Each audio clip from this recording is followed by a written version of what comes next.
onda que vai agora ao seu coração. É pra lhe dizer que o sol vai brilhar, levando alegria no ar. 98.7 Rádio NSC, a rádio que fica com você.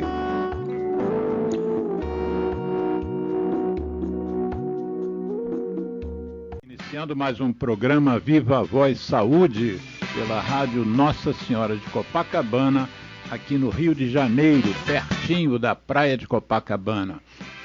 Hoje é dia 8 de junho de 2024 e eu vou abrir o programa hoje com uma menção à data, esta data de 8 de junho. Esse programa é uma iniciativa da nossa ONG, que é o Centro de Apoio ao Tabagista, que foca mais nas questões sanitárias provocadas pelo tabaco, além de todas as outras questões de interesse relacionadas à saúde pública. Além disso, a nossa ONG participa, está inserida no movimento global que é pela preservação do meio ambiente. A gente entrou nessa senda porque o tabaco sempre foi uma preocupação para o meio ambiente. Originalmente, os estudos mostravam que um quarto das florestas do planeta tinham sido dizimados por causa do sistema tabaco, seja por corte de árvores para fazer carvão, para secar as folhas de tabaco, seja pelos incêndios florestais provocados por guimbas descartadas, guimbas acesas, né? Descartadas inadequadamente no meio de uma floresta ou num campo, num período de estiagem, de seca, aquela palha seca, a guimba botou fogo em muita floresta.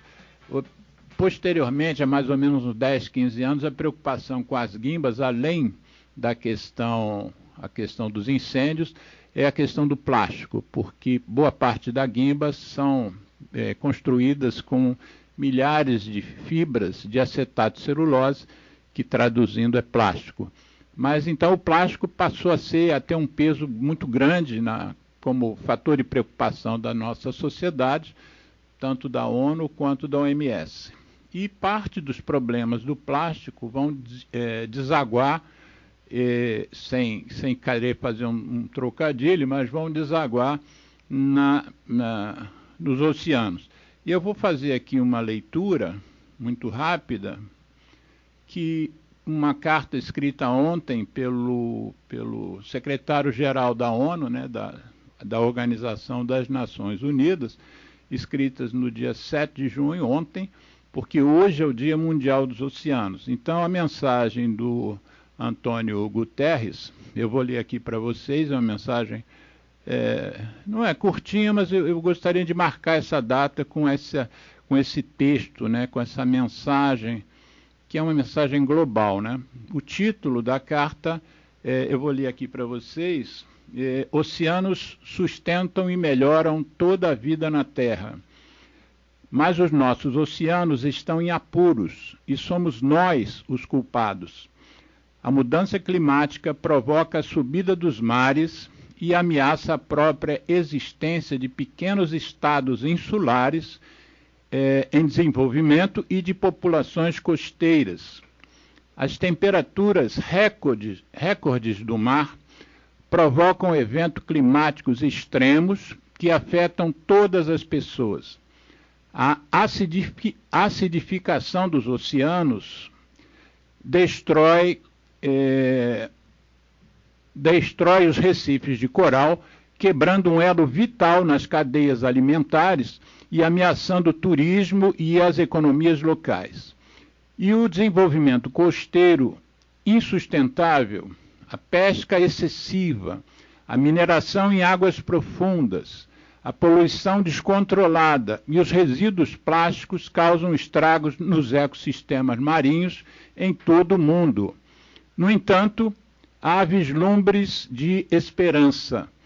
No ano passado, a Assembleia Geral da ONU adotou o histórico discurso da Convenção das Nações Unidas sobre o Direito do Mar, sobre a conservação e utilização sustentável da biodiversidade marinha em áreas fora da jurisdição nacional.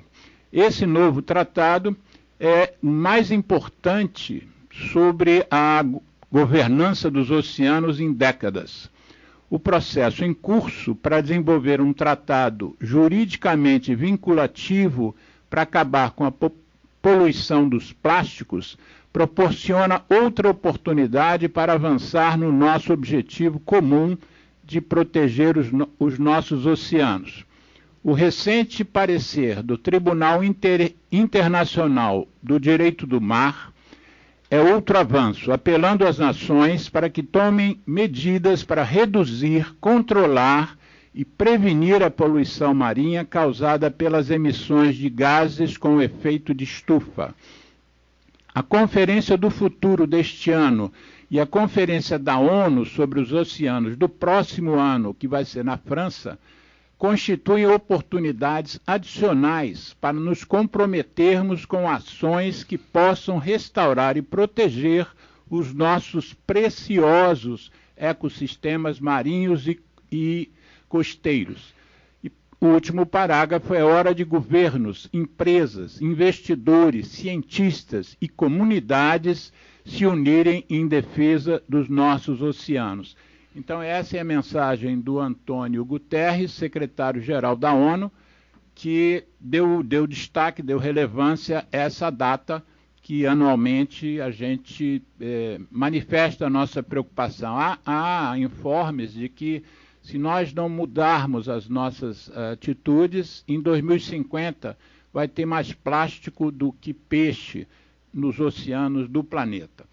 Mas agora nós vamos, dado esse recado, e é um recado no qual eu faço assim com muito prazer, porque eu realmente estou militando nessa área, eu acho que é uma preocupação que todos nós deveríamos ter, não só com os oceanos, mas obviamente com os rios, com as lagoas, né, com os lagos, com a pocinha da porta da sua casa. Aliás, como tem pocinha lá no Leblon, hein? Basta chover meia hora e aquele bueiro tudo entupido. Bom, o programa de hoje é um programa diferente do que a gente costuma fazer, que os temas são mais diretamente voltados à saúde. O nosso programa hoje vai trazer trouxe, né? Já está aqui à minha frente, um convidado muito especial, uma pessoa de quem eu gosto muito, que conheço desde que era um garoto, e hoje é um advogado de destaque aqui no nosso estado. E, além disso, tem um plus, né, que as pessoas têm mérito, né, as pessoas não são só aquilo que elas fazem, aquilo que elas dizem, elas também são aquilo que elas são, aquilo que elas sentem. E ele sente mesma paixão, o mesmo amor que eu pelo nosso Clube de Regatas Vasco da Gama. Ele hoje, inclusive, trouxe, pode botar mais à frente aqui, o pavilhão tem que ser mostrado, vai ficar aqui, ó. O nosso pavilhão dos camisas negras, o Vasco da Gama, com a sua cruz de malta ali brilhando no centro. O meu convidado chama-se Luan Moreira, ele é advogado especializado em direito imobiliário, mas eu o convidei para que a gente falasse sobre o direito propriamente dito, e no final, claro, o tema do programa vai ser o tema final do programa, é o direito imobiliário, mas eu queria que a gente conversasse um pouco sobre direito. A gente já trouxe aqui 1 ou 2 advogados, mas já tem tempo, o nosso programa tem mais de 8 anos, eu nem me recordo. Eu me recordo que eu trouxe aqui a Sônia Rabelo, que é advogada, mas ela veio falar sobre plano gestor, né, Geraldo? Plano gestor da cidade do Rio de Janeiro, que é uma coisa que ela se envolve muito. Mas ela, originalmente, ela é advogada, e o direito dela é urbano, né? Direito urbano. Mas antes da gente entrar na conversa do direito, vamos falar um pouquinho de você, né? Você é de família de advogados, enfim. Se apresenta para os nossos ouvintes aqui, enquanto eu vou botar Boa tarde, Alexandre. Boa tarde, Geraldo. Prazer estar aqui. Alexandre é uma pessoa que eu já conheço de longa data. Filho dele, muitíssimo querido por mim, Tiago. já fomos aí a muitas excursões e incursões em São Januário, Maracanã, né? Já colhemos os louros e amargamos alguns desprazeres. A vida é assim, não tem Raros jeito. desprazeres. Raros desprazeres. Mas eu sou advogado agora já há quanto tempo, hein? Acho que há 6 anos, né? Indo por 6 anos. E na minha família não tenho pais advogados. A única pessoa da área jurídica é meu avô, né? Aliás, a quem transmito um forte abraço, deve estar aí nos assistindo. Então, na verdade, para mim, Alexandre, sempre foi uma escolha relativamente simples, porque a minha falta de aptidão a qualquer tarefa relacionada a números e a ciências exatas era gigantesca, né? Então, o advogado ele só entende de matemática na hora de cobrar. Para cobrar percentual, então, é uma capacidade gigantesca, né? Parece que surge um dom ali que é até escondido. Mas, como eu sempre tive uma predileção muito forte pela área das ciências humanas, até porque está muito ligado ao indivíduo, ao ser humano, eu gosto muito de gente, de estar tratando com as pessoas. Para mim foi uma escolha fácil, porque eu cheguei a ter o sonho, né, quando era adolescente, de ser jornalista esportivo. Foi algo que passou na minha cabeça. Só que naquela época, por exemplo, eu fiz o vestibular em 2011. Em 2011 você não tinha esse tipo de possibilidade do YouTube. Isso são demandas novas que surgiram. Na época você estava muito restrito ao jornal impresso, à rádio. Quer dizer, a gama era muito menor. Então acabei optando pelo direito, sem certeza, claro, porque com 18 anos a gente não tem certeza de quase nada, mas julgo ter sido uma boa escolha. O direito é uma ferramenta importante, né, na nossa sociedade. Então eu hoje me considero feliz dentro da minha profissão, e o direito ele dá a possibilidade, sobretudo na área civil, que é a minha área, de você fazer o bem a muitas pessoas. Por exemplo, uma pessoa que necessita urgentemente fazer uma cirurgia, né? E o plano de saúde, naturalmente, a tendência, infelizmente, é negar.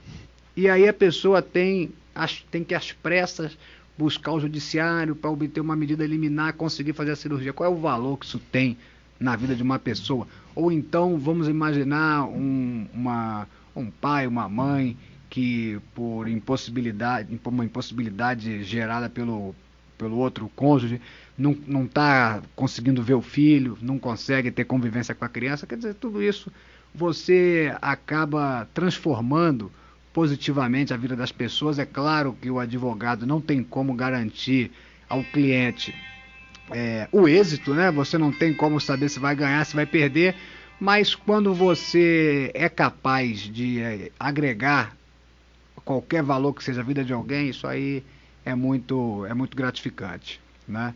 E o direito, falando até de uma perspectiva histórica, ele é uma forma de tentar regular a convivência humana. A convivência humana é algo muito complexo, bastante complexo. Então, imagine mesmo você, na sua casa. Se moram muitas pessoas, existem ali certas regras de conduta para ninguém brigar. Falar, olha, hoje você é responsável pela arrumação, amanhã eu sou responsável pela louça, no dia seguinte eu fico responsável pela comida. Então, por aí vai. O que acontece?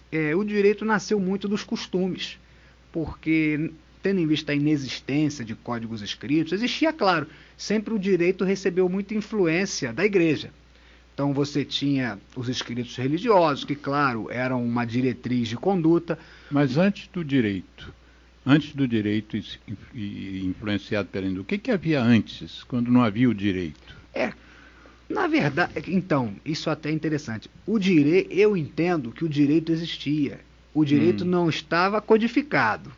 Tá. Mas o direito existia porque uma das fontes do direito é justamente o costume, né? E a tradição cultivada por um povo é uma forma de direito, porque você tem ali parâmetros, né, a serem observados, o que é permitido, o que não é permitido. Por exemplo, a gente, indo lá para trás, né, a gente teve um código que hoje é visto como uma coisa muito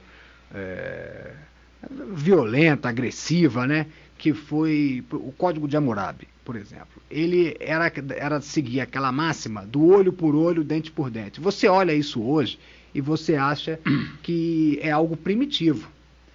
Você, por alguma razão, gerou um dano e a pessoa perdeu um dedo, você vai perder um dedo também. Hoje isso parece algo totalmente anacrônico, mas se pensar pela perspectiva da época, foi a primeira vez que se tentou dar certa racionalidade e paridade à reparação de danos, né?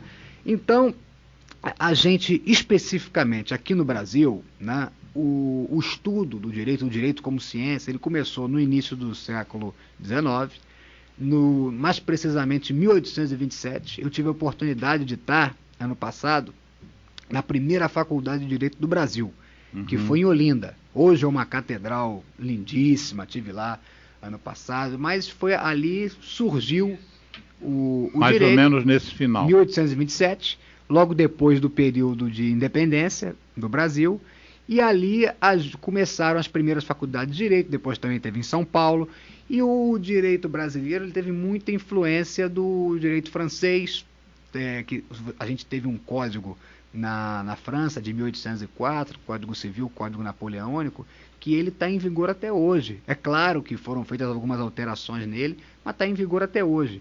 No Brasil, a gente tem um fenômeno muito interessante, que é a dinâmica legislativa muito forte. Então, por exemplo, nós temos agora uma Constituição, que ela é de 88. Ela já está aí caminhando... 1988. Já está caminhando para 40 anos de Constituição.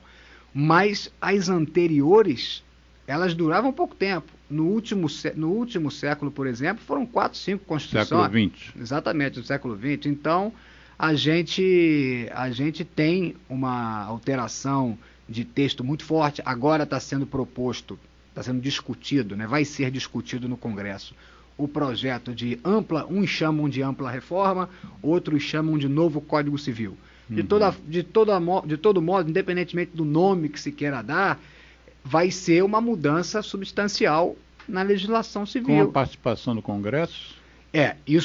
Como é que isso começou? Foi formada uma comissão de juristas notáveis, como o ministro do STJ, Luiz Felipe Salomão, como Flávio Tartucci, professor de Direito, e eles fizeram uma comissão, aprovaram um texto, e esse texto ele agora vai para o Congresso para ser votado, né?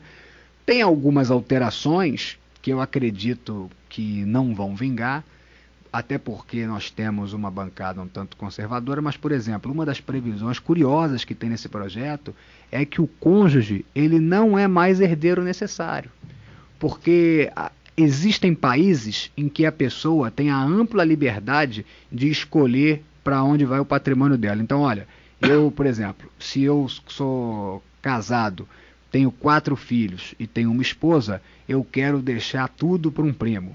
Em alguns países isso é possível. No Brasil, não. No Brasil você tem a obrigatoriedade de destinar metade do seu patrimônio aos seus chamados herdeiros necessários, que são basicamente o cônjuge, né? O marido, a mulher, os filhos e, eventualmente, os pais, né? Para quem tem pai vivos, a ordem natural é que os pais partam antes do filho. Mas a gente está com essa proposição aí no Congresso, né? E até trazendo para uma perspectiva mais atual, né? A gente alcançou no Brasil, sobretudo com a Constituição de 88, uma paridade, um viés democrático, um modelo constitucional e democrático de direito, de processo, que foi uma evolução muito grande. Até os anos 70, a gente tinha um processo que era uma chamada fase instrumentalista. O que isso quer dizer? O processo era visto como uma ferramenta a favor do Estado. Então, o Estado tinha objetivos a cumprir e o processo se servia como um mecanismo para as finalidades do Estado. Hoje em dia não. Hoje em dia você não vê mais dentro de um processo uma estrutura hierárquica. Ah, então o juiz está aqui acima e as partes estão aqui. Não. Hoje em dia a gente busca uma isonomia. E que isso qual é a ilustração dessa busca por igualdade?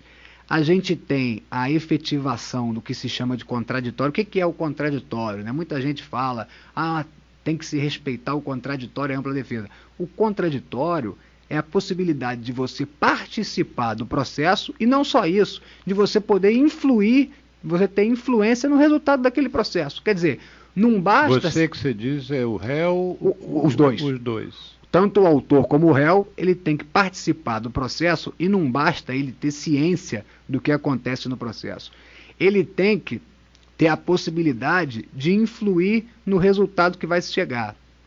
E isso está diretamente ligado a um outro pilar fundamental do processo civil atualmente, que é o seguinte: o dever, e isso é um desafio do judiciário, porque muitas vezes essa obrigação não é observada, que é o dever de fundamentação exaustiva da decisão. Então, por exemplo, é aquilo, Alexandre, vamos trazer para o lado esportivo que fica fácil de entender. E é bom que fique fácil mesmo, fica porque fácil. Nosso público é leigo. Exatamente. Né? Vamos lá. Quem ganhou não quer saber por que ganhou. Sim. Quando a gente vai a um jogo, né, ou a gente recebe a notícia, o Vasco ganhou de 1-0, a gente não quer saber se foi gol impedido, se foi gol de mão, se foi gol do zagueiro, do atacante, a gente não está nem aí. Agora, se perdeu, a gente quer saber por que perdeu. A gente quer achar um vilão, a gente quer saber quem a gente vai culpar. Então, o que acontece? Esse dever de fundamentação é o seguinte: você tem que mostrar para quem perdeu, de 1 a 1, por que aqueles argumentos não foram acolhidos. Se o réu apresentou 3 argumentos e o juiz só enfrentou 2 argumentos, está errado, essa decisão já é nula. Por quê?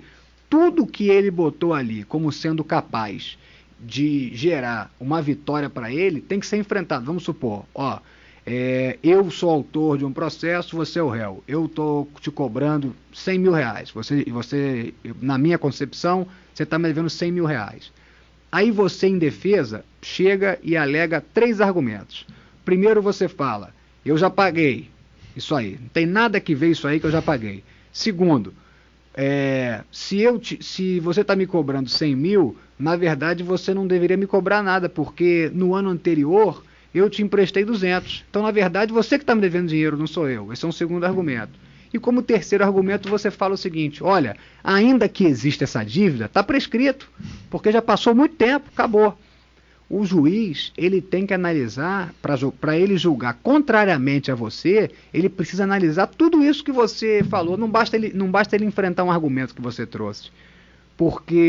Até mesmo porque, se você tiver o interesse de recorrer daquela decisão, você quer reformar aquele pronunciamento, você precisa saber por que não prosperaram as suas alegações. E essa é uma dificuldade muito grande hoje do judiciário. Evidentemente que aqui a gente não faz crítica ao CPF de ninguém, a gente faz crítica só à instituição, à forma de ser. Então, por exemplo, vou dar um exemplo aqui, claro. Olha, você sofreu um problema de voo, seu voo atrasou 12 horas, você não recebeu alimentação, você não recebeu hospedagem, você não recebeu auxílio nenhum. Você tinha um compromisso no Rio de Janeiro que você perdeu por causa desse atraso de voo, e você entra com um processo contra a companhia aérea, você pede danos morais e materiais. Material, o que é o dano material? Dano material é uma diminuição no seu patrimônio, seja de que importância for. Então, você ficou horas no aeroporto, teve que gastar com comida, no aeroporto uma água, 500 reais. Então, você teve um prejuízo. E o dano moral o que é? Dano moral é a lesão a um direito da personalidade, que pode ser a sua segurança, a sua honra, a sua privacidade, a sua intimidade. Tudo bem. Aí você fez essas alegações todas, aí chega a sentença e fala assim... Indeferido. Ou ainda, que seja um pouquinho mais longa, fale assim, isso é muito comum. olha, o juiz, por razoabilidade e proporcionalidade, defiro o dano moral de R$1.000. Você pediu de 10. Pediu 10 mil. Você pediu 10 mil, te deram 1 por razoabilidade e proporcionalidade. Aí eu te pergunto, justificar com base em razoabilidade e proporcionalidade, isso justifica o quê? O que serve para justificar qualquer caso, não serve para justificar caso algum. Então, o que se espera de uma decisão num Estado democrático de direito? Olha, em relação ao seu compromisso perdido, que era muito importante, você deveria receber de indenização por danos morais, compensação por danos morais, 2 mil. Por você ter ficado 12 horas no aeroporto, sem auxílio à alimentação, sem auxílio à hospedagem, uma pessoa que você, embora você seja um garoto, mas enfim, quanto mais avançada a idade, maior o transtorno. Por você ter passado tantas horas deitado, onde quer que seja no aeroporto, você vai receber um dano moral de 3 mil. Então, assim, você vai justificando, você vai pormenorizando as alegações trazidas pelas partes, tanto pelo autor como pelo réu. Agora, simplesmente dar uma decisão que é absolutamente genérica, que serviria para resolver qualquer caso, isso aí é um dos grandes males que a gente enfrenta hoje na justiça. Esse é um problema sério, esse eu acho que é um dos grandes desafios do meio jurídico atualmente. Então, Geraldo, vamos fazer uma paradinha para uma música e a gente volta para o segundo bloco. Temos muito a conversar ainda.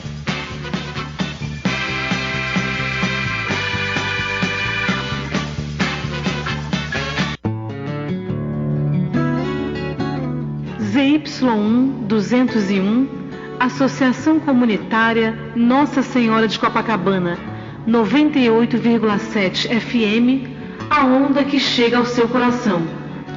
Rua Hilário de Gouveia, número 36, 9º andar, Copacabana, Rio de Janeiro.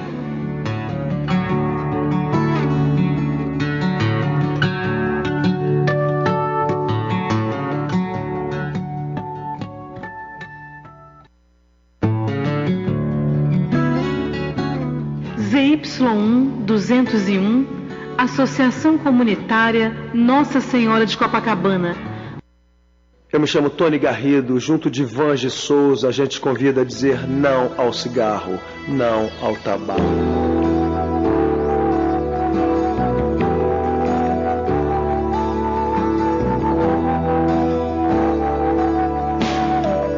Veio ao caos da fumaça de tantos carros e chaminés, somado ao ar já pesado, cigarros, charutos e narguilés. Efeito estufa é feito por cada um mais um contra, já são 2 a favor do ar mais saudável. Apague o cigarro, sendo o amor. Eu trago a música, soa bem ao meu e ao seu ouvido. Eu trago a música, é o que temos sempre oferecido. Eu trago a música, respiramos melhor o planeta e nós. Eu trago a música, mundo sem tabaco, levante a sua voz.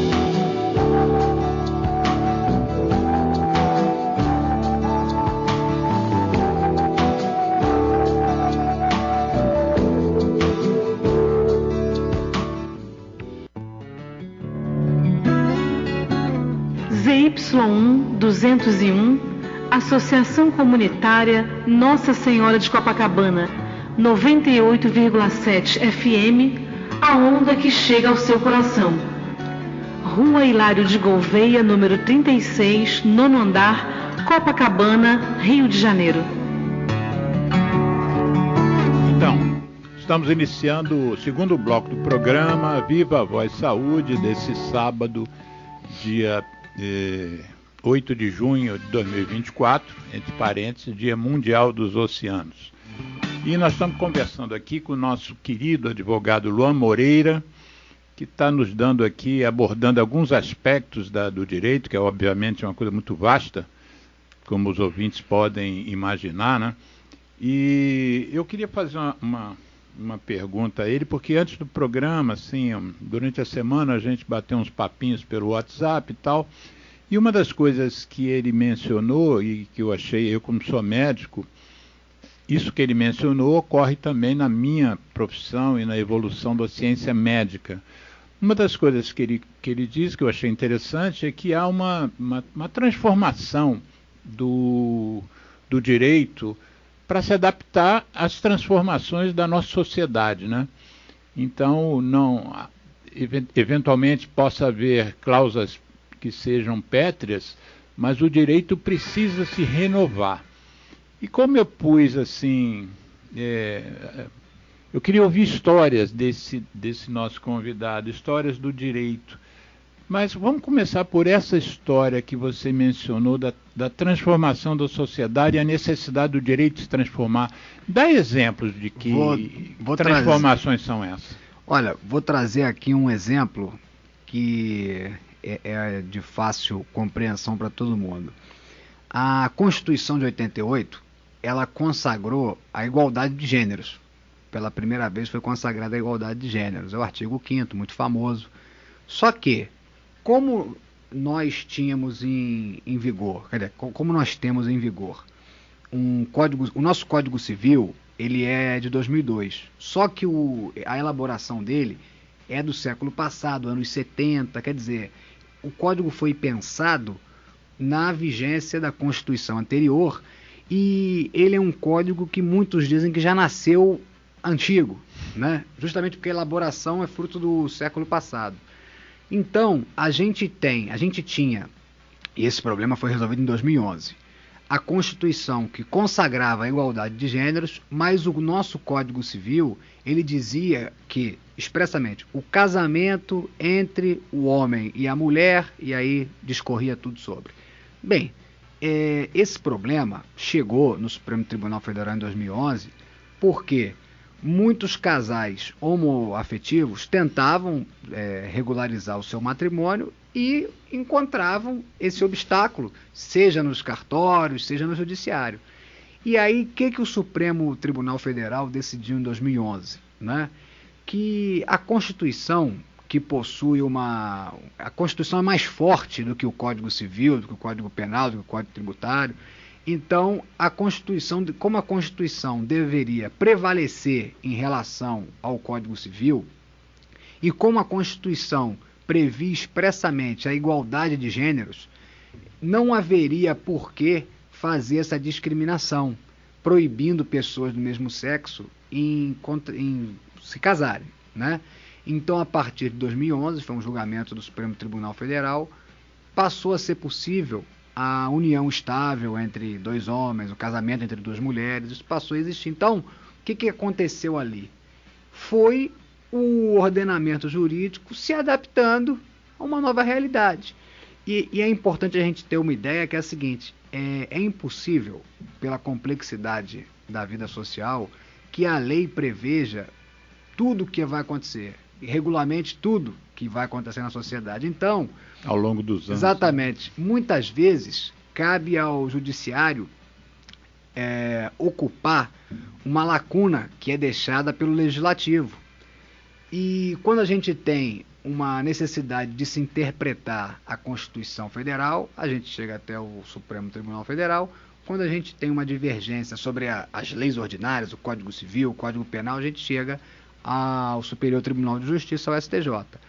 Então, por muitas vezes, cabe a esses tribunais superiores fazer a correta interpretação do direito. E esse exemplo das uniões homoafetivas é uma situação que ilustra bem essa transformação, né? Outra situação que é ligada às famílias e ligado também à parte imobiliária é o seguinte, como todo mundo sabe, como quase todo mundo sabe, né? O único imóvel da entidade familiar, aquele que serve para moradia, ele é impenhorável, né? Mas qual era a visão que se tinha antigamente? Olha, você não pode penhorar o bem de família. Ou seja, se eu tenho uma família, eu, minha mulher, filhos, e eu tenho uma dívida no banco, o banco vai lá e está me cobrando 500 mil, aí ele busca na minha conta bancária, eu não tenho nada, está zerada. Aí ele quer penhorar o único bem que eu tenho no meu patrimônio, que é um apartamento, uma casa, o que quer que seja. Bem, ele não podia penhorar, né? E segue sem poder, porque é o bem de família. Agora, como é que ficava a situação, Alexandre? Aí até eu trago porque a visão de quem não é da área é importante. A proteção, e esse assunto chegou ao Supremo, a proteção dada ao bem de família, né? Ou seja, um conjunto de pessoas ali vivendo sob o mesmo teto, se estenderia ao único bem do indivíduo solteiro sem filhos? Boa pergunta. Então, muita gente entendia que não. Só que, aí vem de novo a força normativa da Constituição. Em prestígio ao princípio da dignidade da pessoa humana, ficou consolidado o entendimento de que, se eu sou solteiro, moro sozinho e só tenho um apartamento, esse imóvel também está protegido pela impenhorabilidade. Porque qual foi a interpretação que o judiciário chegou? Poxa, essa pessoa, se ela forma uma família, ela está protegida pela impenhorabilidade do bem de família. Agora, se ele é solteiro, ele está totalmente descoberto. Por uma questão de isonomia, também se fixou esse entendimento. E essa era uma lacuna da lei, porque a lei do bem de família, que é de 1990, ela não faz menção à pessoa solteira. Então essa interpretação teve que ser dada pelo judiciário. E me diga uma coisa, como eu sou leigo, eu às vezes observo uma determinada decisão judicial ou um encaminhamento judicial, né? Algo que sai de um lugar e vai parar no Supremo. O Supremo, pelo que eu entendo, ele sempre é uma resposta a uma demanda, né? Dizem que a gente ouve que o Supremo não toma a decisão se não for provocado, exatamente, esse é o verbo. E isso é uma questão. A outra questão que a gente ouve também é que o Supremo ele é a última palavra em termos de Constituição, se uma determinada questão é ou não constitucional. O que me chama a atenção como leigo é que, por exemplo, na minha área existem decisões que são decisões, por exemplo, o tratamento da tuberculose, ele tem que ser X, Y, Z. Isso está determinado pelo Programa Nacional de Controle da Tuberculose, pelo Ministério da Saúde, pela OMS, seja o que for, existe um esquema padronizado. Eu não posso alterar aquilo porque eu me entendi assim que devo alterar. Isso, inclusive, foi uma conquista, porque originalmente não era assim. Muitos médicos faziam esquemas da própria cabeça, o que tinha consequências terríveis, em termos, por exemplo, de resistência bacteriana, enfim. Mas, por exemplo, quando a gente vê que o Supremo são 11 membros, e a gente que está de fora acompanhando, eu vejo duas coisas. Primeiro, quando muda a composição do Supremo, às vezes muda o entendimento de algo que, teoricamente, deveria estar estabelecido. Mas aí você vê que sai um juiz ou dois ou três, entram outros que são de outra linha. Isso tem acontecido, por exemplo, relativamente recente, aconteceu na Suprema Corte Americana, que o aborto, por exemplo, que era uma coisa esqueci o nome, pacificada há décadas. O Supremo, que voltou mais conservador, mudou esse entendimento lá nos Estados Unidos.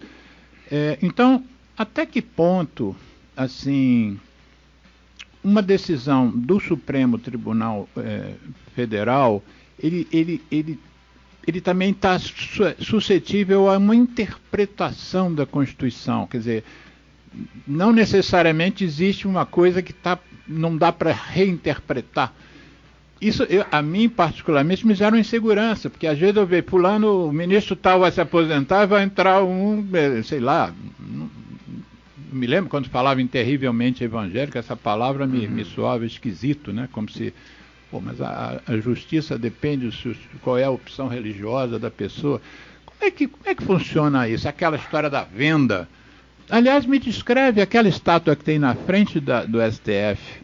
Qual é o simbolismo daquela estátua? Que tem balança, tem uma venda? A balança, ela traz a ideia de igualdade. De igualdade. Né? O papel daquela balança é igualdade. E a venda também. Por quê? Porque se o juiz está vendado, se ele não sabe, por exemplo, quais são as partes envolvidas, ele ficaria, em tese, restrito ao mérito, né? Às questões puramente técnicas. Agora, o judiciário, primeiramente, no executivo, o povo escolhe quem está lá.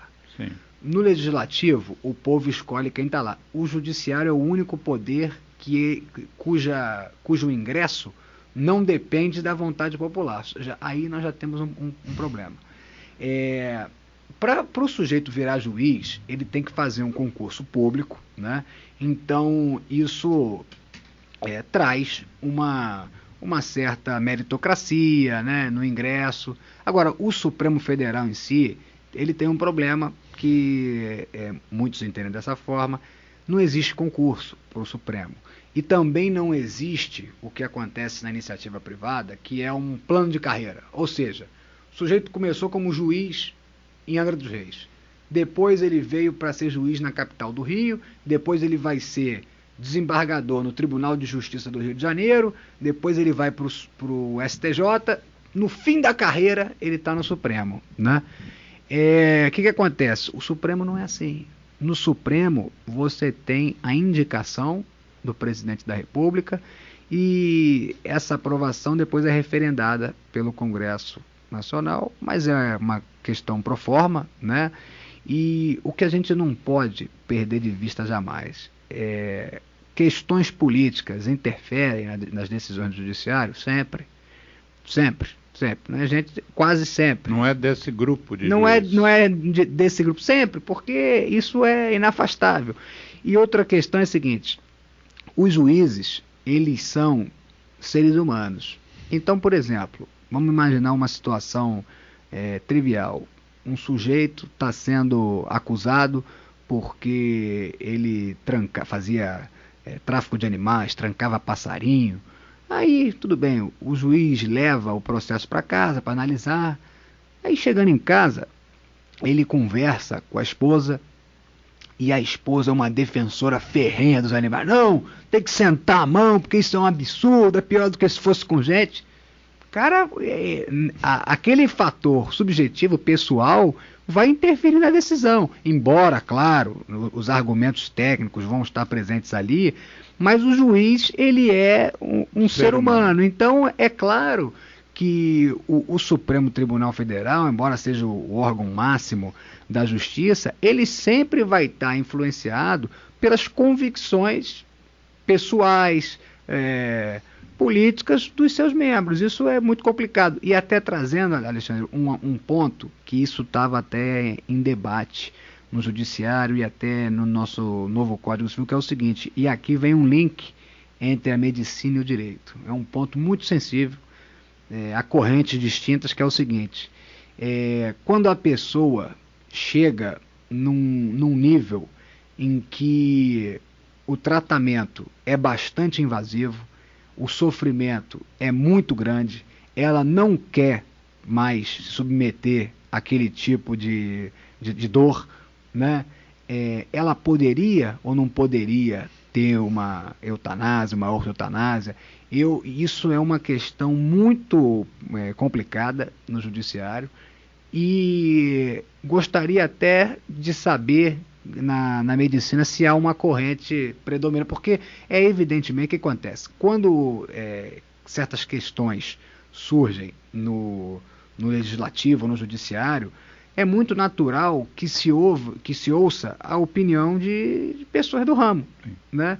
Por exemplo, se eu estou num processo, vamos supor que você é meu médico e a gente fez um procedimento cirúrgico.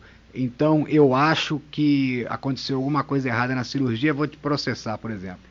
O juiz, ele não tem como avaliar se você agiu corretamente ou não, se você foi o mais técnico possível. Então, o que acontece? É nomeado um perito é médico, e muito provavelmente, o que o perito médico concluir, o juiz vai concluir também. Esses braços da justiça são muito comuns, seja o médico, seja o contador, enfim. Mas sobre essa questão de eutanásia, ortotanásia, que isso é uma discussão muito grande no judiciário. O que você pensa? Por exemplo, eu não me sentiria à vontade de recomendar ou de não recomendar um fim da vida daquele meu paciente. O que eu diria para o juiz, se fosse consultado, é tentar traduzir em palavras para leigo o quadro clínico do paciente. Olha, a chance de sobrevivência é 0, o tempo não dá para determinar, o tipo de tumor, por exemplo, ele é irressecável, ele já é intratável, os recursos todos já foram empreendidos, mas a decisão de se encerra a vida ou não caberia a nós, profissionais. A gente teria que botar bem clara a situação clínica ou clínico-cirúrgica do paciente.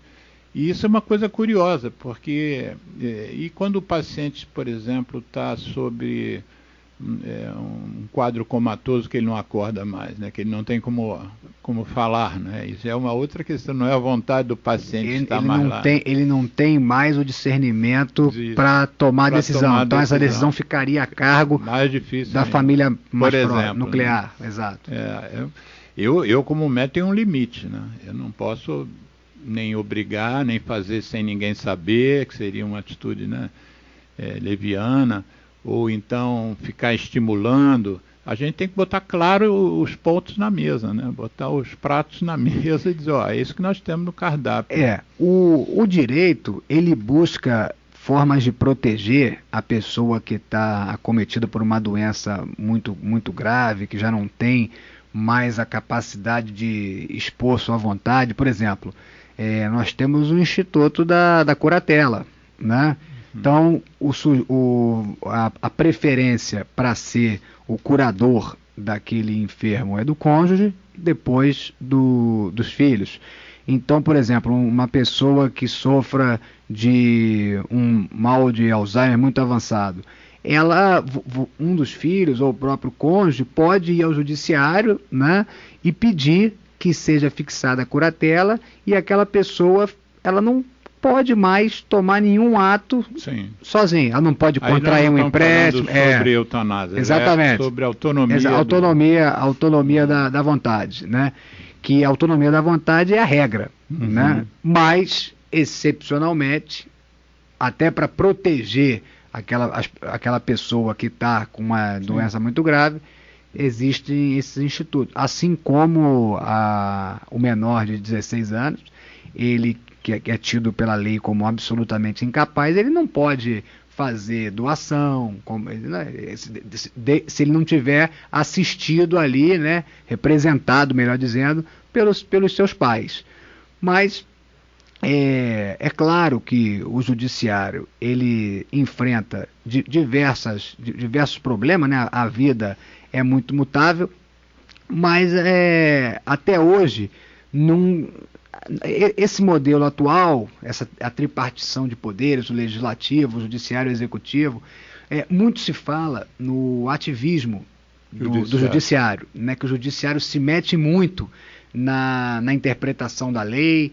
Olha, a corrente do pró-judiciário defende que o judiciário, que não se trataria de um ativismo do judiciário, mas sim um preenchimento de uma lacuna deixada pelo legislador. Deixa eu te dar um exemplo, aí você complementa, um exemplo que você está dizendo. Nós vivemos, a minha visão de médico, né, não de jurista, nós vivemos um momento gravíssimo em termos de saúde pública no planeta, e notadamente no Brasil, né? O Brasil, a Covid, o Brasil é o segundo país do mundo, não sendo a segunda população do mundo, está longe disso, mas é o segundo país do mundo com mais mortes. E boa parte das mortes a gente pode atribuir a pessoas que falam em 100 mil, outros falam em 200 mil, outros falam até em mais. A gente pode atribuir uma grande ineficiência de quem estava na gestão, federal e, além disso, às vezes, além de não agir, às vezes agia ao contrário do que deveria ser feito. E o judiciário foi acusado, por exemplo, de ter interferido numa decisão da gestão, do executivo, por exemplo, na questão do distanciamento social. Então, a gestão achava que não tinha que haver distanciamento social, e o que, a nível federal, isso tinha um peso em termos da decisão dos gestores abaixo, né, estaduais e municipais. E o Supremo tomou isso para si e fez com que ficasse entendido que governadores e prefeitos teriam autonomia para tomar decisões. Essa questão foi taxada de ativismo do judiciário, foi taxada de uma invasão de um poder sobre o outro, ao mesmo tempo em que a gente ouvia a defesa do judiciário dizendo que eles tinham tomado uma decisão, pelo que você chamou, de uma lacuna. Havia algo que precisava ser feito, a ciência dizia que teria que haver distanciamento social, então eles interviram, vamos dizer assim, né? Não sei se o termo seria esse. Mas é um pouco isso que você está dizendo. E aí, dependendo da corrente política que foi contrariada, ataca o outro poder como se tivesse interferido, fazendo uma crítica a essa interferência. Com certeza. Isso vai diretamente ao encontro do que a gente falou minutos atrás. Ali são juízes, né, são ministros que, por exemplo, num cenário absolutamente excepcional como foi a pandemia, as decisões foram, claramente influenciadas pelas convicções pessoais de cada um, né? Muitas vezes, é claro que no judiciário, o sujeito, quando ele está muito convicto de um ideal, por exemplo, do distanciamento, você chega primeiro à consequência, você chega primeiro à solução. E depois você vai encontrar um trabalho inverso, né? Você depois encontra os argumentos necessários para embasar aquela decisão. Mas nesse caso específico da pandemia, parecia muito claro que o correto realmente era o isolamento. É claro que outras linhas, né, sobretudo voltado ao comércio, né, à iniciativa privada, principalmente os empresários, os empreendedores, eles não aceitaram muito bem, né? Mas o que estava em xeque ali? O patrão, o empresário, muito provavelmente ele teria condições de pegar o seu carro, de ir até o trabalho, ficar em isolamento, tudo bem. Mas e o funcionário que teria que enfrentar o metrô lotado, o ônibus lotado? Qual seria a exposição dele? E aí nós temos um problema aí o chamado nexo de causalidade, né, de causa e efeito, que é o seguinte: tudo bem, o sujeito vai para a rua, vai trabalhar. Agora, se ele pegar a doença, existe responsabilidade do empregador ou não existe? E se debateu isso na época. Houve quem tentou atribuir um vínculo imediato. Se o sujeito pegou Covid, é porque estava trabalhando, a culpa é do empregador. Não, claro que é difícil fazer essa constatação de forma tão veemente, porque o sujeito pode ter, no final de semana, ido a 3 festas que eram proibidas e ter pego a Covid lá, ou pode ter pego no trabalho. Mas evidentemente, uma questão delicada, né? Que mesmo gerou... quando o indivíduo é profissional de saúde, né? Sim. Ele trabalha o dia inteiro no hospital, o risco de contrair o vírus era maior durante esse período, mas pode ter sido à noite, como você diz, quando ele foi a um bar. E Alexandre, tudo que é inédito ou muito excepcional causa dificuldades. Por exemplo, nós tivemos agora, né, ainda estamos enfrentando as dificuldades impostas por essas enchentes do Rio Grande do Sul. Então, por exemplo, se o inquilino que perdeu tudo, né, ele perdeu tudo que tinha, ele está devendo aluguel. Ele não está mais podendo trabalhar porque o local onde ele trabalhava está debaixo d'água. O patrão dele está sem dinheiro, não está conseguindo pagá-lo mais. E aí ele está sem pagar aluguel ao proprietário. Como é que fica a situação? É um despejo? Não merece ser despejado porque é uma medida, é um cenário absolutamente excepcional. Então, quer dizer, tudo... Não, e o proprietário, às vezes, precisava daquele recurso. Sim, sim. Então, a gente tem um problema que é o seguinte: por vezes, há um conflito de interesses e esses interesses, eles são legítimos. Mas tem que haver um sopesamento ali para se chegar à decisão menos... Por exemplo, a gente também se discute muito isso em relação à imprensa. Até onde é o pleno exercício da profissão, até onde é a preservação da intimidade. Qual é a linha tênue, qual é o limite? É difícil. Dá um exemplo. Olha,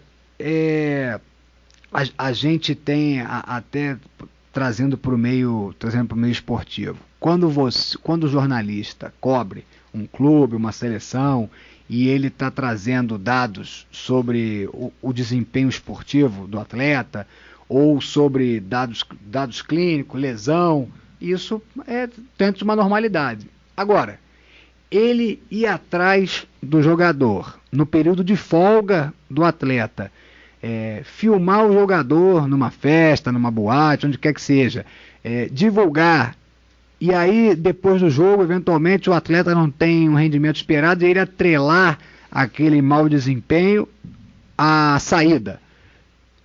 Isso está dentro do livre exercício da profissão? Não está? Se você não está invadindo a intimidade do sujeito na hora vaga, você não está indo lá no treino, você está pegando a hora de folga dele e não autorizado, né? Por vezes o sujeito se coloca num local estratégico para poder fotografar tudo. Quer dizer, a gente tem uma linha tênue e difícil, né, em alguns casos, né? Mas é por isso que o direito, ele, como é uma ciência humana, não é uma ciência exata, ele tem que ser, os processos eles têm que ser analisados casuisticamente, não tem jeito. Outra questão importante assim para as pessoas em geral é o tempo da justiça, né? Recentemente eu faço parte de um grupo de médicos que tem um processo de décadas contra, não me lembro, mas são tantos processos, né? Mas é um processo em que deveria ter havido um reajuste que não houve. Na década de 80, 86, por aí. Aí, resultado, saiu uma decisão favorável, que já está entrando numa fase já de eventual futuro próximo ressarcimento, né, pagamento. E aí, o meu advogado, que é advogado do grupo, falou para o grupo quem poderia ter acesso às famílias, porque uma série desses meus colegas, homens e mulheres, já se foram, já morreram. E aí a gente não tem contato, não sabe como achar. A gente está fazendo uma aventura para achar famílias de colegas nossos que morreram há 10 anos, há 15 anos. Como é que vocês, advogados, por exemplo, isso deve ser um entrave para você. É como se eu fosse ortopedista, que eu não sou, mas se eu fosse ortopedista, eu estou precisando de uma cirurgia, de uma prótese de joelho de uma paciente com quem eu tenho uma boa relação e me preocupo com a paciente. Ela está 10 anos deitada numa cama porque a gente não consegue a prótese. É mais ou menos... É isso que vocês sentem, por exemplo, quando vocês defendem um grupo ou um indivíduo e a coisa não anda? Alexandre, eu tenho um caso que é muito similar a esse que você narrou. O titular era também uma demanda coletiva de ressarcimento e o titular do crédito morreu em 2000. O que é o titular do crédito? Ele é... O que ia ser indenizado? O que ia ser indenizado, tá. Exatamente. A pessoa que seria indenizada, ela já morreu em 2010. 14 anos atrás. Foi sucedida no processo pela esposa. A esposa morreu em 2024 e agora estão os filhos, sendo que ambos têm mais de 70. Tá vendo a dificuldade? Então, assim, esse problema os ônus do tempo são a maior dificuldade, talvez esse seja o grande obstáculo hoje do judiciário. E aí, vou te dar um exemplo. Para ver justiça, né, de verdade. Isso não, o cara que morreu não teve justiça. Isso é uma dificuldade, isso gera injustiças. Por quê? Muitas vezes a parte que tem o direito, ela tem que arcar com os ônus da demora daquela decisão. Sobretudo se ela não conseguir a chamada tutela provisória. O que é a tutela provisória? É o que popularmente se chama de liminar, né? Então, se a pessoa não... A liminar é uma forma daquele que aparenta ter razão, aparenta ter um bom direito, é uma forma dele transferir os ônus da demora do processo para outra parte. Vamos trazer aqui um exemplo concreto, né? Você se sente seguro num contrato de locação? Você tem um apartamento. Você se sente seguro nesse contrato porque o inquilino te apresentou um fiador e esse fiador tem imóvel próprio aqui no Rio de Janeiro? Muita gente diria que sim. Só que, qual é o problema? Estou vivendo um caso desse. O inquilino está há 6 meses inadimplente, já se tentou acionar o fiador não tem recurso, aí é movida ação de despejo e cobrança, né? Só para você citar as partes, você às vezes leva 2, 3 meses. E aquele processo vai se arrastando. Aí se o autor não consegue uma liminar, você perde mais tempo ainda. Ou seja, o que acontece?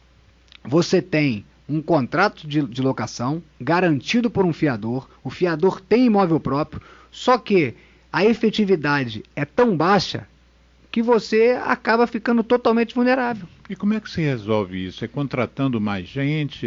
O que tem que ser feito? Olha, eu acho que, por exemplo, primeiro eu vou falar de forma específica e depois eu vou falar de forma mais abrangente, né? Especificamente, para você que quer segurança hoje num contrato de locação, eu imagino que a modalidade de fiança não é a melhor, né? Você indicar um fiador. Acho que hoje o que nós temos de mais seguro, por exemplo, é um seguro fiança. Por quê?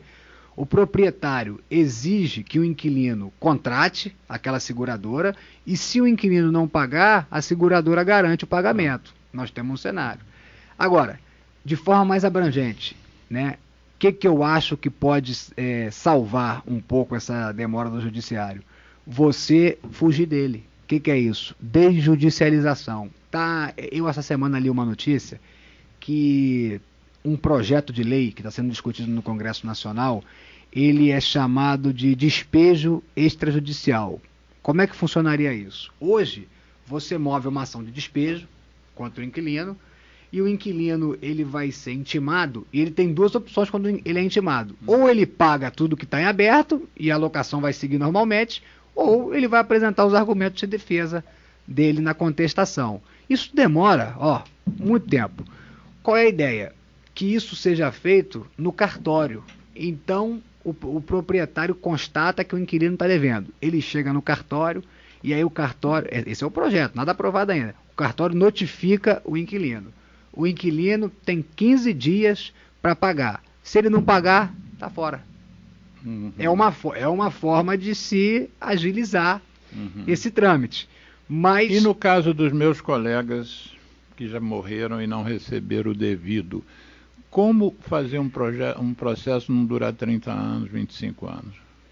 Olha, pois é, essa é uma pergunta fantástica. Posso falar um pouquinho aqui? Eu estava com essa pergunta na minha cabeça. Geraldo. Porque é interessante que aqui no Brasil parece assim, demora 25 anos. O senhor falou 30, mas eu tenho em mente, no Brasil se demora, né?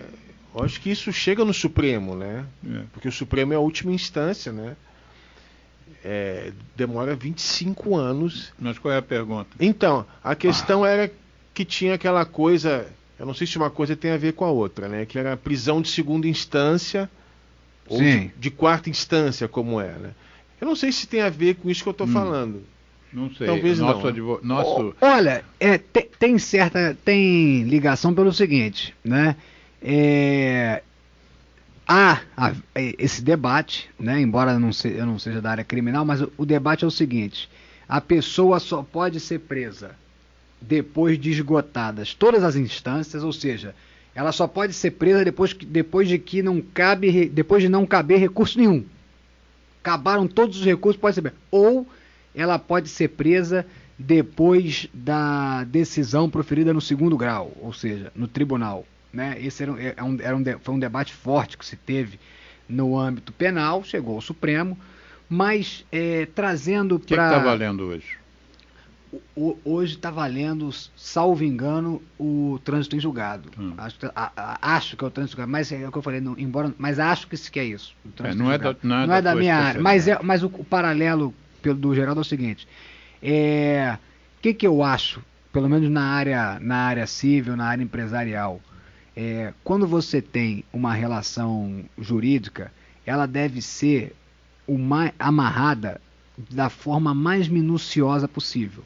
Muitas vezes as pessoas vão fazer um contrato, aí pegam um modelo da internet, um modelo totalmente raso, que não prevê absolutamente nada, e aí quando você vai para o judiciário, você está totalmente no escuro. Quanto mais amarrado for o seu contrato, melhor. Aí vou trazer um exemplo aqui da área do direito imobiliário, né? Um cuidado muito importante que você deve ter quando vai alugar o seu apartamento. Se você for discutir, você fez um contrato em 2024, esse inquilino está saindo em 2030, você vai discutir as condições do imóvel em 2030 comparando com 2024, é praticamente impossível de produzir esse tipo de prova. O que você tem que fazer? Um laudo de vistoria, logo na entrega das chaves, assinado pelas duas partes. Sim. Ali, esse processo, o juiz, prevenção da uma prevenção. O juiz tendo um laudo de vistoria, aí ele fazendo um comparativo entre a situação do imóvel em 2024 e a situação do imóvel em 2030, é muito mais fácil decidir. Agora, se você não tiver esse laudo, você vai ter que chamar testemunha, você vai ter uma complicação enorme. Então, você vê que há formas de abreviar o processo se as partes adotam a devida cautela no nascedouro da relação. Isso vale para o casamento também. Eu tenho a intenção, acho que em julho nós vamos trazer uma pessoa aqui,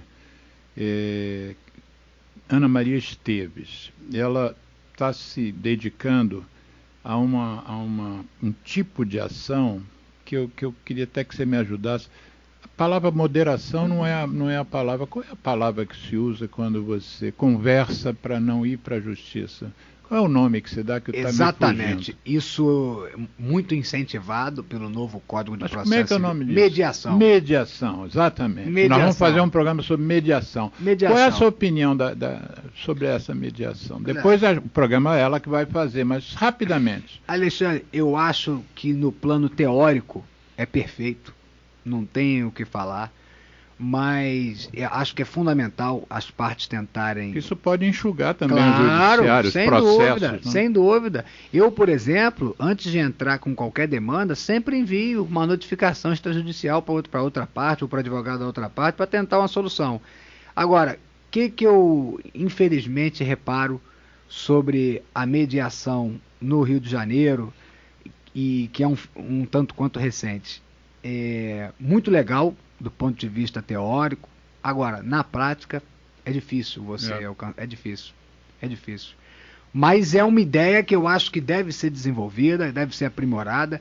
Na área de família, por exemplo, você, nessas tentativas de mediação, né, você conta com profissionais que não são da área jurídica, como psicólogo, assistente social.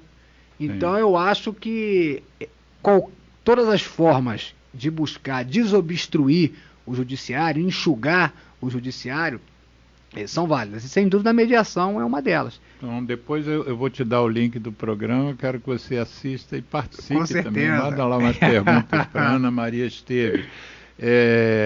Agora nós vamos falar especificamente sobre a sua especialidade, que é o direito imobiliário. Você já falou um pouquinho aqui, mas agora eu queria aprofundar essa... A medicina, por exemplo, ela evoluiu muito. Ela tinha umas especialidades básicas, né? Clínica médica, obstetrícia, as crianças tinham que nascer, alguém tinha que cuidar dessas crianças que eram os pediatras, e havia situações que você precisava operar, então tinha que ter os cirurgiões, e às vezes quebrava um osso, tinha que ter os ortopedistas. Então eram mais ou menos essas 5 especialidades básicas. Com o avançar dos anos e décadas, a gente começou a observar que o conhecimento aumentou muito, as necessidades começaram a ficar menores, né? Quer dizer, antes você via a coisa de uma forma grossa, assim, né? Grosso modo. E outro, por exemplo, a ortopedia, você antes tinha os ortopedistas. Hoje você tem esses mesmos ortopedistas, às vezes se juntam num grupo, um deles cuida do ombro, o outro do joelho, o outro da mão, né? O outro cirurgia de pé, porque o conhecimento, as técnicas cirúrgicas foram se expandindo muito e as pessoas foram se subespecializando, né? Vamos fazer essa comparação com o direito. Quando ele se instituiu mesmo, assim, como uma coisa, com faculdade e tudo, como é que eram os principais objetivos do direito? Que tipo de direito? E até chegar na tua especialidade, que é um imobiliário. Alexandre, o paralelo é perfeito, né? Eu falo já há algum tempo que para o direito, do ponto de vista acadêmico, há 2 caminhos. Ou a formação do advogado vai durar 8, 9 anos, como é a do médico, porque o médico faz a faculdade, o médico faz a residência e depois ainda faz uma outra especialidade. Por exemplo, tem um amigo ortopedista que que está concluindo a residência no INTO, e 3 anos, né, da ortopedia, e vai para uma subespecialização em coluna. Quer dizer, 6 mais 3, 9, mais 2, 11. Ou o advogado vai aumentar muito a sua formação, ou então a gente tem que seguir por um caminho que é o da engenharia. O sujeito não faz vestibular para engenharia. Ele faz vestibular para engenharia elétrica, para engenharia civil, para engenharia naval. É verdade, eu não tinha pensado nisso. Porque é impossível em 5 anos o sujeito aprender tudo sobre o direito. É impossível. Qual é a minha opinião? Né? Deveria haver um chamado ciclo básico, como há na engenharia, de 2 anos, vamos botar. O cara vai aprender as noções principais sobre o direito, 2 anos e meio.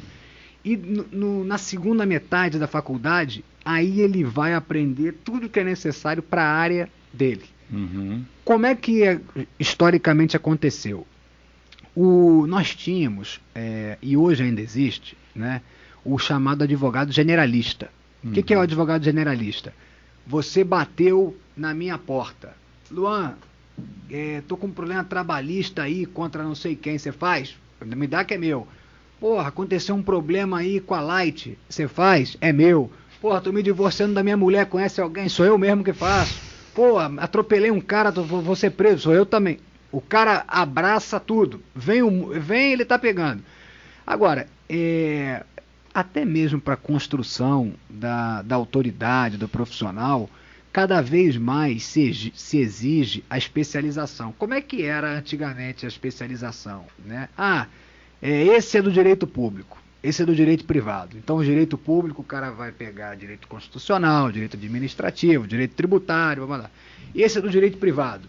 Então ele vai pegar todo o direito civil, ele vai pegar o direito empresarial todo, enfim.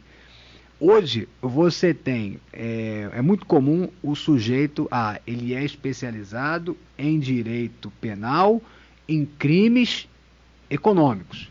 Ele é especializado em direito trabalhista e o foco de atendimento dele é empresa, não é o empregado, porque a perspectiva muda muito. Então, o nicho de especialização é importantíssimo. Esse exemplo que você deu da medicina. Eu lembro que quando eu era criança, ortopedista é uma especialidade. Agora, hoje, o cara que é ortopedista fera mesmo, ele não se apresenta como ortopedista. Ele é o ortopedista especialista em joelho. Ou então ele é o ortopedista especialista na LCA de joelho. Quer dizer, cada vez mais se pormenorizando. Mas é importante, claro, que o sujeito tenha uma compreensão ampla, pelo menos, do que dialoga com a área dele. Por exemplo, eu, atuo bastante no direito imobiliário, eu não tenho que saber, por exemplo, o direito criminal não me agrega em nada. Sim. O direito trabalhista também não me agrega em nada. Agora, eu preciso ter conhecimento sobre o direito de família. Por quê? Se duas pessoas estão se divorciando, elas têm um imóvel. Se elas forem casadas pela comunhão parcial ou pela comunhão universal, isso tem reflexos importantíssimos. O imóvel pode ser de um ou de nenhum, né?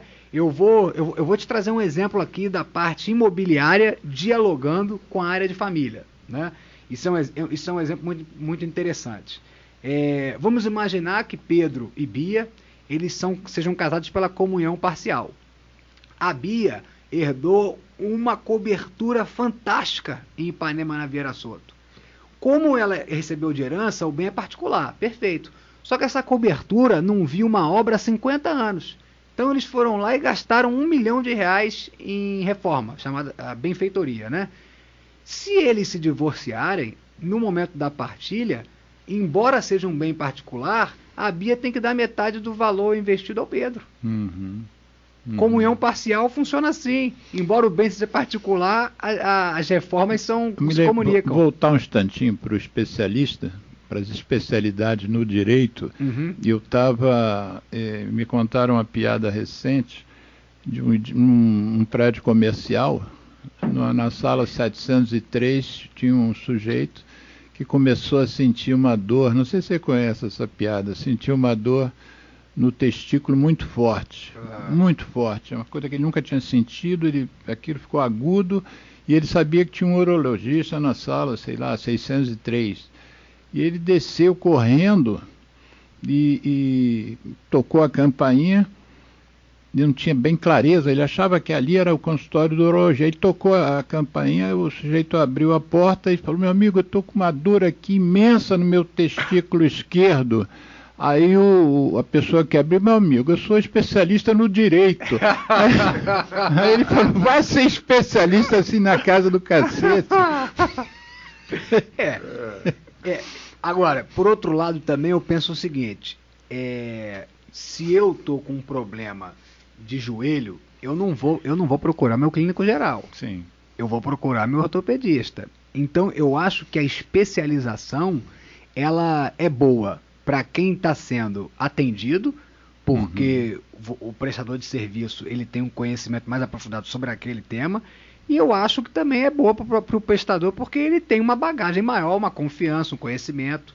Eu acho que atualmente o caminho da especialização ele é inevitável, né? Você mencionou aqui uma coisa que me veio à cabeça.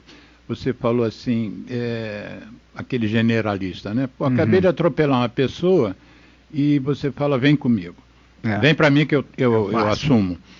Mas eu fiquei me lembrando de um caso que teve agora, se não me engano, em São Paulo, de um rapaz alcoolizado que atropelou, bateu num motorista de Uber, no carro do motorista de Uber, e o motorista faleceu, se não me engano, no local. Uma coisa que sempre eu tive curiosidade, por exemplo, quando alguém entra, eu trabalho em hospital público, entra um paciente, eu não quero saber o que ele é, né? Quero saber o que ele é, o que ele deixou de ser. Eu posso querer saber se isso interfere com o diagnóstico que eu vou fazer, né? Mas assim, eu não julgo, né? Quando um indivíduo comete um crime que seja ele qual crime for, um crime fiscal, um crime, um feminicídio, uma coisa, como é que vocês sentem ao pegar um caso que você intui que o cara é culpado? Como é que um advogado trabalha esse sentimento interno? Vamos lá, Alexandre. O advogado, como ele é um profissional liberal, primeiro ele tem a possibilidade de rejeitar o caso. Sim. É comum isso? Comum. É comum. Eu, por exemplo, tenho bastante dificuldade, embora não seja da área criminal, embora eu não atue na área criminal e esse seja um tema criminal, né? Se, por exemplo, duas pessoas que foram casadas estão discutindo partilha de bens, né? E o sujeito, ele foi já condenado, né, por violência doméstica. Eu Eu não consigo. Isso para mim é difícil. Há quem consiga. Pegar o caso.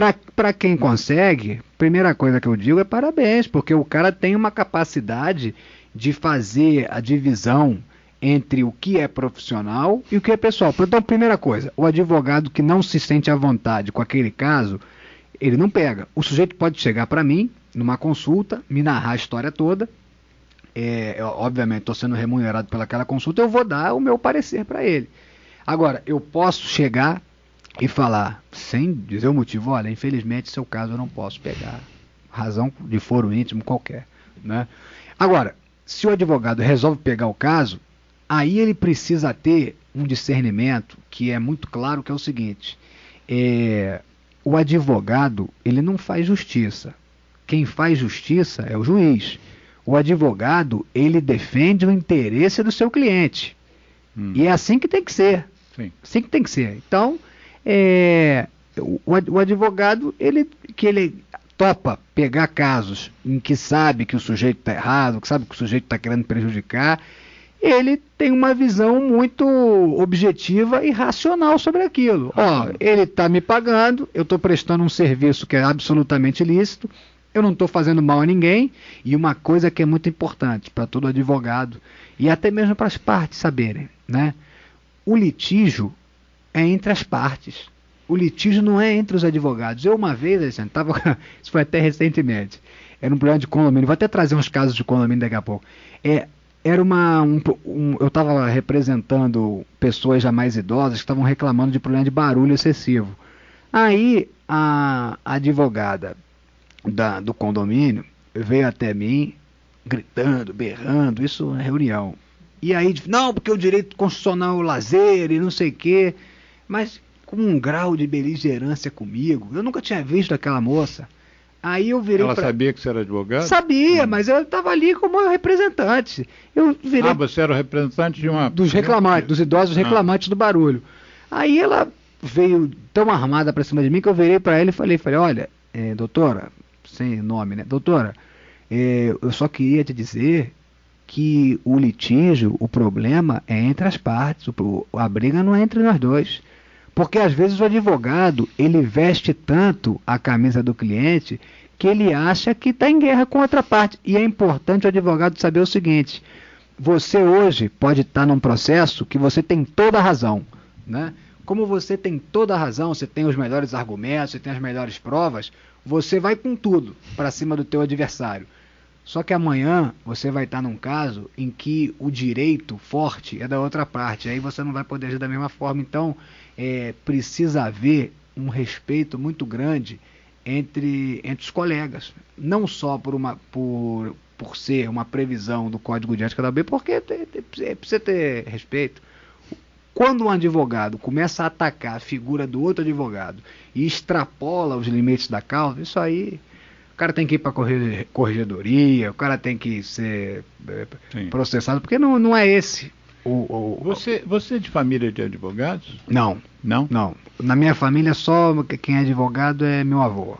E você gostar do direito imobiliário veio de onde?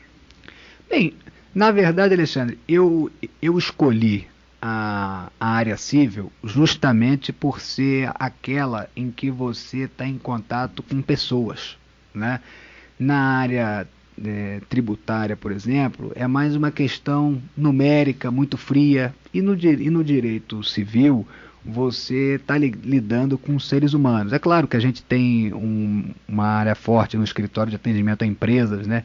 Que até quem comanda é meu sócio, mas eventualmente eu participo também, e é legal, é interessante, mas o direito civil, ele proporciona isso, o diálogo, a troca de experiência. Então, e o imobiliário em particular? Bem, o imobiliário em particular eu gosto porque ele, embora seja um nicho bastante específico, e vou falar até uma informação aqui que eu não cheguei a comentar, não existe em praticamente faculdade nenhuma essa matéria. Não existe? Não existe. Você tem que reunir conhecimentos de alguma... Então, por exemplo, o direito imobiliário... Nem assim a residência do advogado, não tem uma residência de direito imobiliário? Não tem. Você tem dificuldade até de achar algumas pós-graduações, é difícil. Então, assim, o direito imobiliário, por que eu gosto, eu acho ele interessante? Porque ele dialoga o direito das coisas, né? O chamado direito das coisas, que o direito das coisas envolve posse, propriedade, usufruto, hipoteca, locação, tudo isso está relacionado ao dentro do direito das coisas, né? E você também envolve a área de família, que eu sempre achei interessante, e a área de sucessões e também a área de contratos, porque você vai fazer uma compra e venda, você vai constituir um usufruto, você vai fazer um contrato de financiamento. Então, assim, o direito imobiliário, qual é o charme dele? Ele dialoga com várias frentes do direito civil. Nosso programa já está se encaminhando. Você trouxe alguns casos de condomínio. Cita um caso alguns casos de Se for alguns, tem que ser muito rápido. Eu vou passar muito rápido por algum deles, que são perguntas frequentes. Por exemplo, condomínio pode proibir animais? Condomínio não pode proibir animais. Você, por exemplo, tem um cachorro maravilhoso, o capitão. É claro que o condomínio pode estabelecer que o cachorro ele vai andar no elevador de serviço, que ele tem horários de circulação, mas o condomínio não pode arbitrariamente barrar o animal, não pode. Existem estatutos que dizem no prédio não pode ter cachorro, não pode ter pets. Tudo depende do que prevê a convenção. Exato, convenção. Se a convenção dizer que não pode, o síndico ele pode se valer da convenção e um novo morador, só não pode morar aqui que só tem cachorro. Bem, se você está interessado em morar num local e você vê que deve ver a convenção. Você vê que a convenção proíbe animal, é muito mais fácil você procurar um outro local do que você brigar do que você brigar com esse síndico. Outra questão curiosa, o condômino inadimplente com as suas cotas condominiais, ele pode ser proibido de acessar as áreas comuns do prédio? Não pode. É claro que o condômino que está inadimplente, ele pode receber notificação, ele pode receber ação de cobrança, mas ele não pode ser impedido de acessar academia, piscina, elevador, qualquer previsão nesse sentido. Isso acontece, arbitrária. Um exemplo como esse acontece. Você não pode vir na piscina não, que você não pagou o condomínio. Acontece, e isso é uma forma de constranger o morador. Uma forma de constranger o morador. Outra dúvida muito frequente que hoje em dia todos me perguntam: condomínio pode proibir Airbnb? Olha, no STJ ainda não se consolidou um entendimento vinculante, mas majoritariamente se tem que o condomínio pode proibir Airbnb desde que isso esteja previsto na convenção ou que seja votado em assembleia. Porque nos casos em que o STJ analisou a situação, você tinha pessoas que faziam daquilo ali um fim totalmente comercial, né? E foge da característica residencial do Airbnb. E até para... Mas pode ou não pode? Hoje se entende que pode proibir. Pode proibir? Hoje se entende que pode proibir. E pensou aquela pessoa que comprou um sala e quarto só para usar para o Airbnb? Tem gente que compra para essa finalidade. Por isso, Alexandre, que é importante o seguinte: quando você vai comprar um imóvel, você tem que... qual é a importância da chamada due diligence imobiliária? Chamado o quê? A importância da due diligence. Qual é a importância de fazer uma diligência antes de comprar um imóvel? Bem, você tem que ver se esse imóvel não tem um débito de IPTU gigantesca que pode levar à execução fiscal, se o condomínio não está em atraso, se você tem uma convenção que proíbe, por exemplo, o Airbnb. A pessoa pode comprar um apartamento com a finalidade de locação por curta temporada e a convenção proíbe, né? E duas questões para finalizar essa parte de condomínio que me perguntam muito. Condomínio responde por furto e roubo que existe lá dentro? Sim, na garagem, por exemplo. A regra é que o condomínio não responde. Ele não tem como ser um garantidor universal Roubaram de tudo o que acontece. Do carro de um morador. Exatamente. Agora, o que acontece? Quanto maior o sistema de segurança, maior a responsabilidade. Se você tem um condomínio grande em que é contratada uma empresa de segurança e a despesa é rateada entre todos os condôminos, aí tem responsabilidade. Sim. Aí já é um caso diferente. E, finalizando questão de condomínio, essa é maravilhosa, ainda mais num programa de centro de apoio ao trabalho maravilhoso. O vizinho maconheiro, ele pode ser processado? Sim. Isso, o que acontece? Essa é maravilhosa. Muita gente me pergunta isso, vizinho maconheiro pode ser processado? Olha, expulso do prédio. O fato de você ser proprietário de uma unidade não te dá carta branca. A vida em condomínio, ela demanda certas flexibilizações. Você, por exemplo, não pode, 10 horas da noite, botar uma música alta e incomodar o seu vizinho. Isso é um ato ilícito. Vamos transpor isso para maconha. Se você pode ter um vizinho que adora aquele cheiro, acha maravilhoso, mas para outro você está incomodando, então não deixa de ser um ato ilícito.